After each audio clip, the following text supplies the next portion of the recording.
Hello guys, welcome back again. This is Tanu and in this video we will start a new topic that is reaction isochore. इसको वॉन्टॉफ्स isochore भी बोलते हैं. इसको एक और नाम से जाना जाता है that is temperature dependence of the equilibrium constant. यानी इस वीडियो में हम देखेंगे कि जो इक्विलिब्रियम कांस्टेंट की वैल्यू है टेम्परेचर के चेंजेस होने पर उस इक्विलिब्रियम कांस्टेंट की वैल्यू में क्या क्या चेंजेस आते हैं, ये चीज़ को हम डिस्कस करेंगे. तो इसको हम डेराइव करेंगे relation between equilibrium constant and free energy. यानी जो इक्विलिब्रियम कांस्टेंट है और जो फ्री एनर्जी है उन दोनों के बीच के रिलेशन से हम इसको डेराइव करेंगे और इसको रिएक्शन आइसोथर्मी बोलते हैं. तो उसके बीच का रिलेशन क्या है, delta G naught is equals to minus R T L N K P. ये है हमारे पास इक्वेशन फर्स्ट, इससे हम डेराइव करेंगे. ये है इसके बीच का रिलेशन. ये क्या है, equilibrium constant and free energy के बीच का रिलेशन है जिससे हम डेराइव करेंगे इसे. तो यहाँ पर ये जो इक्वेशन है इसको बोलेंगे हम इक्वेशन फर्स्ट और ये रिलेशन क्या है, delta G naught is equals to minus R T L N K P. तो सबसे पहले हम क्या करेंगे, जो हमें इक्वेशन फर्स्ट मिली है इसको हम डिफ्रेंशिएट करेंगे टेम्परेचर के रेस्पेक्ट में कांस्टेंट प्रेशर पर. यानी प्रेशर यहाँ पे कांस्टेंट रहेगा और किसके रेस्पेक्ट में करेंगे, टेम्परेचर के रेस्पेक्ट में हम इसको डिफ्रेंशिएट करेंगे. तो मैं यहाँ से ऊपर वाले को इरेज कर देती हूँ ताकि आपको अच्छे से समझ में आ जाए. तो सबसे पहले हमारे पास है इक्वेशन फर्स्ट. इक्वेशन फर्स्ट क्या है, delta G naught is equals to minus R T L N K P और इसको बोल दिया हमने इक्वेशन फर्स्ट. ये है हमारे पास यहाँ पर इक्वेशन फर्स्ट और इसको हम डिफ्रेंशिएट करेंगे with respect to temperature at constant pressure. यानी इसको हम करेंगे डिफ्रेंशिएट विद रेस्पेक्ट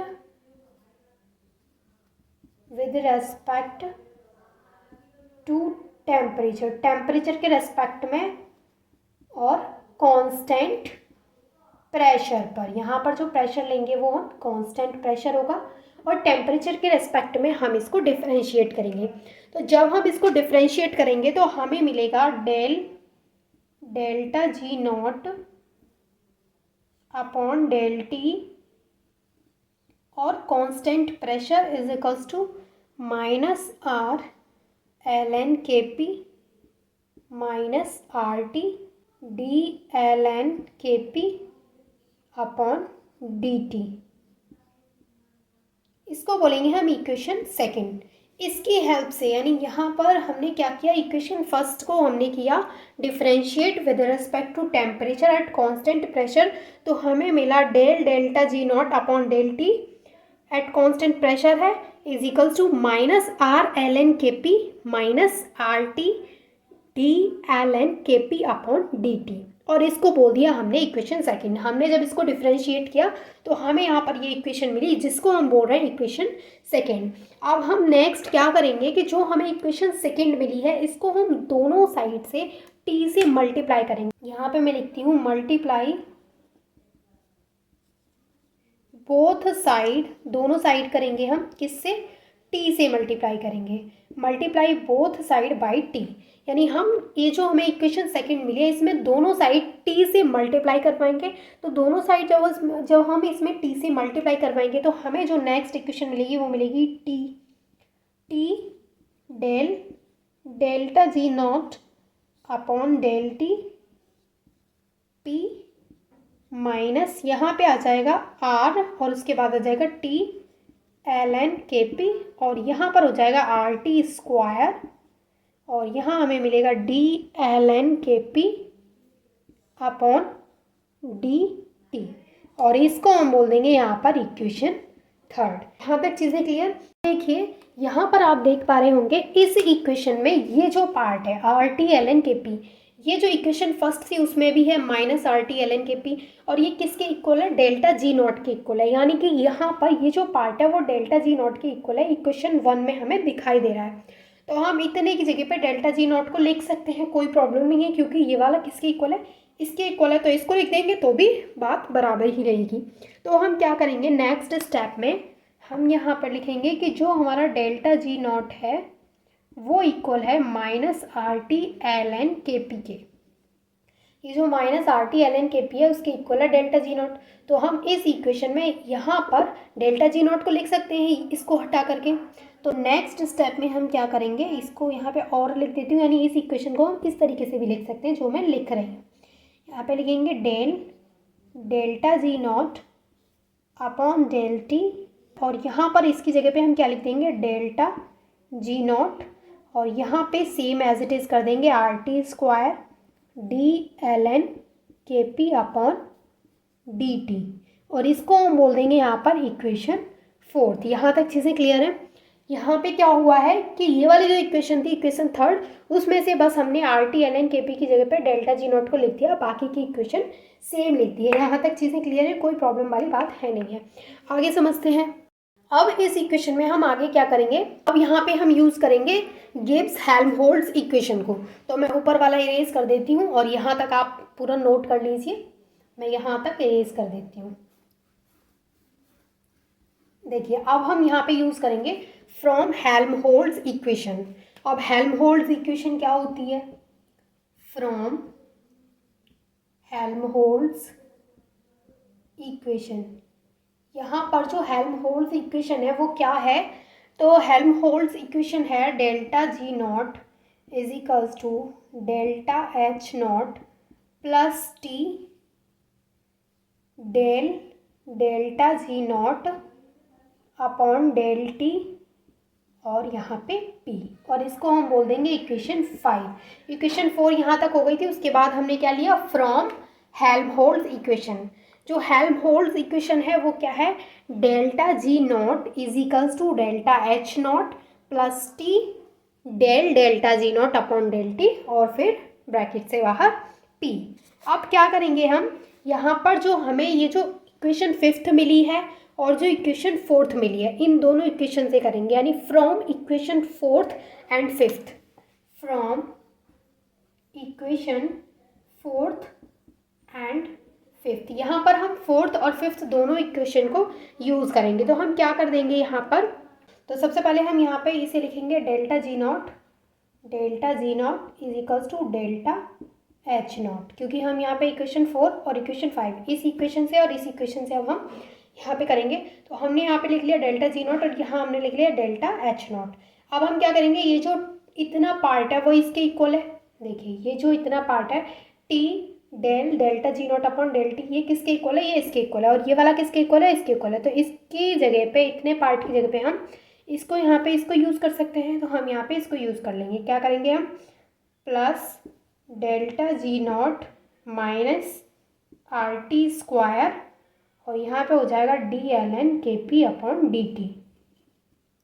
देखिए क्या हुआ यहाँ पर कि ये जो डेल्टा जी नॉट था वो मैंने एज इट इज़ लिख लिया। तो हम इक्वेशन 4 और इक्वेशन 5 को यूज़ करेंगे यहाँ पे, और हमने यहाँ पे ले लिया डेल्टा जी नॉट, और delta G naught is equals to delta H naught. अब ये जो पार्ट था वो इसके इक्वल था, इसके, और ये वाला इसके इक्वल था, तो ये वाला जो पार्ट है वो इसके इक्वल हुआ। तो यहाँ पर इतने पार्ट की जगह पे हमने इस इक्वेशन को यूज़ कर लिया। यहाँ पर डेल्टा जी नॉट तो हमने क्या लिख लिया, del H naught plus delta G naught minus R T square D L N K P upon D T, और इसको बोल देंगे हम इक्वेशन 6। यहाँ पर हमें इक्वेशन 5 मिली थी और यहाँ इक्वेशन 4, तो इक्वेशन 5 और इक्वेशन 4 को यूज़ करके हमने क्या बना लिया, इक्वेशन 6 को बना लिया।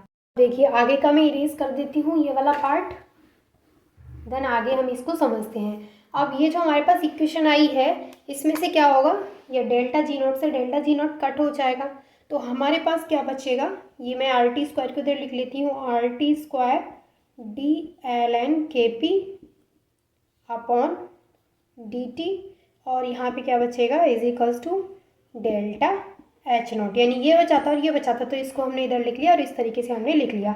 और इस ये जो हमें इक्वेशन मिली है इसको हम इस तरीके से भी लिख सकते हैं, और इसको हम कैसे लिख सकते हैं, D L N K P, यानी ये जो D L N K P upon D T है उसको इस साइड लिख देंगे, और जो आर टी है उसको यहाँ डेल एच नॉट के नीचे ले जाएंगे, तो del H naught upon R T square. तो इस तरीके से हमें इक्वेशन 7 मिल गई। ये जो हमें इक्वेशन मिली, यानी इसको या तो हम ऐसे लिख सकते हैं या फिर हम इसको ऐसे लिख सकते हैं, और इस इक्वेशन को बोलते हैं वॉन हॉफ्स आइसोकोर। यानी ये जो हमें इक्वेशन 7 मिली है it is known as van Hoff's isochore. तो यहाँ पर क्या लिखना है, इक्वेशन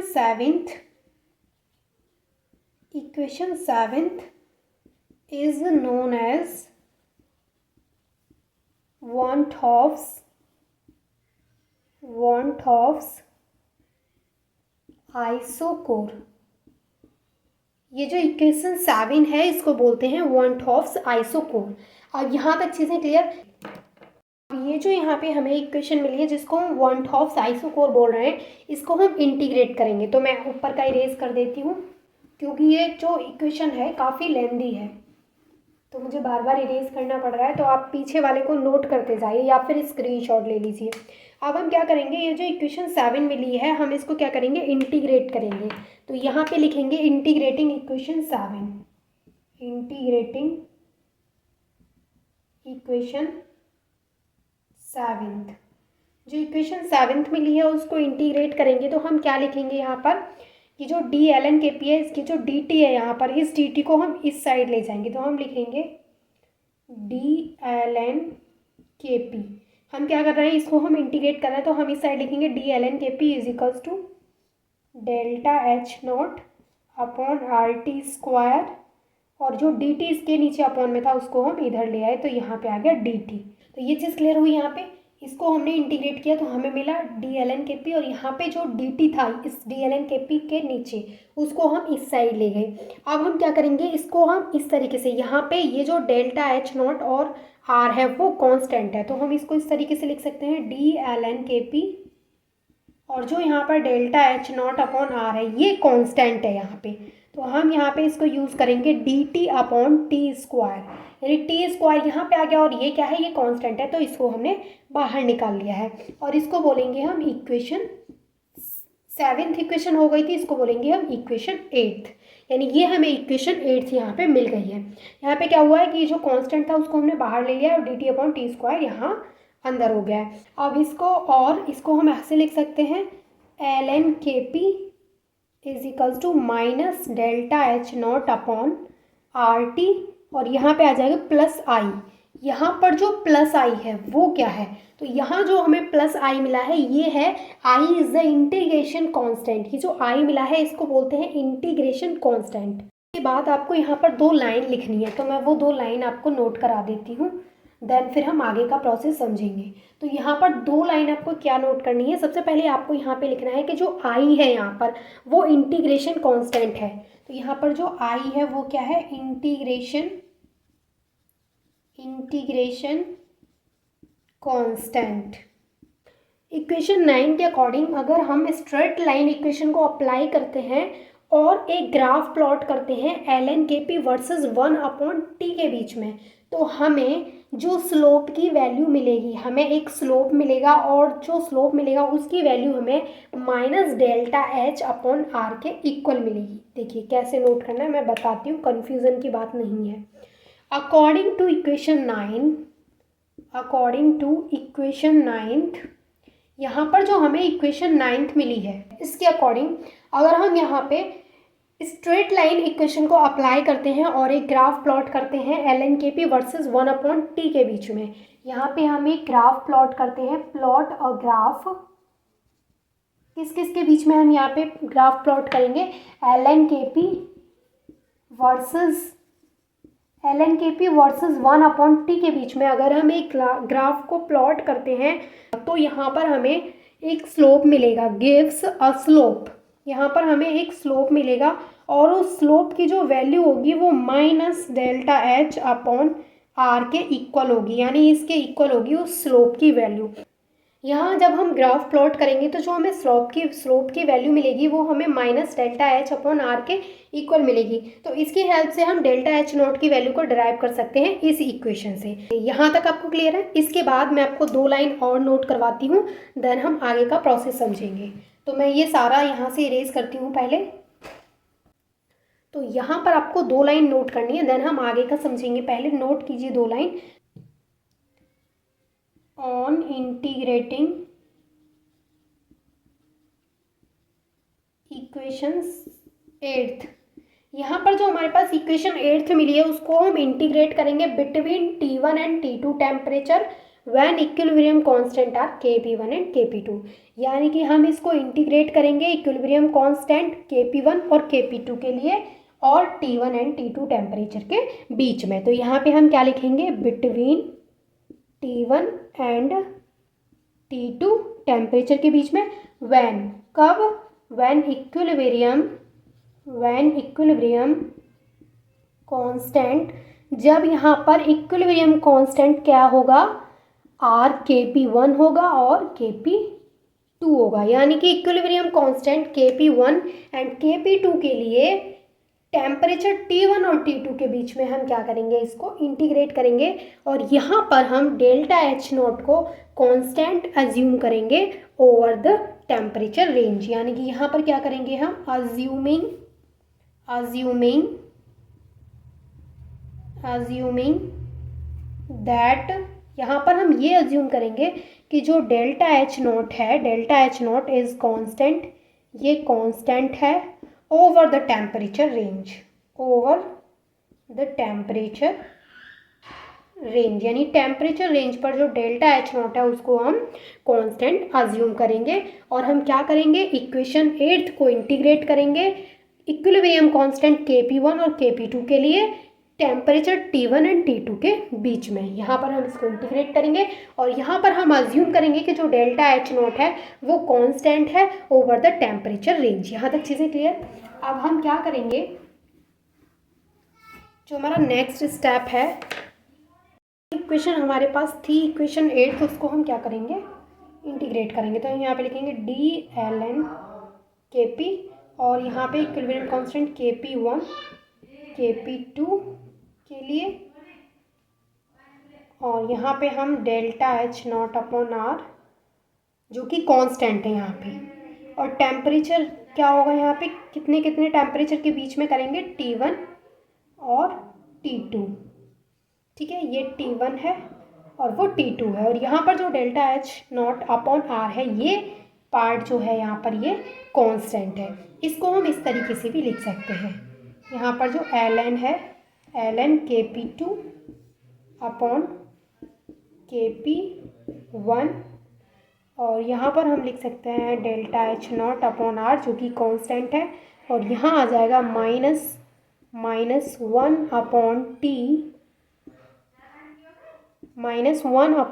स्क्वायर -1/t, ये। और इसको हम एक और तरीके से लिख सकते हैं, मैं नीचे का रेज कर देती हूँ, इसको हम एक और तरीके से लिख सकते हैं, वो क्या है, यहाँ पे जो ln Kp2 है उसको सेम लिख देंगे, यहाँ पे Kp1 को सेम लिख देंगे, यहाँ पर delta H not upon R same लिख देंगे और यहाँ हम क्या लिख देंगे, T2 minus T1 upon T2, इसको भी हम इस तरीके से भी लिख सकते हैं। तो ये हमें इक्वेशन 10 मिल गई।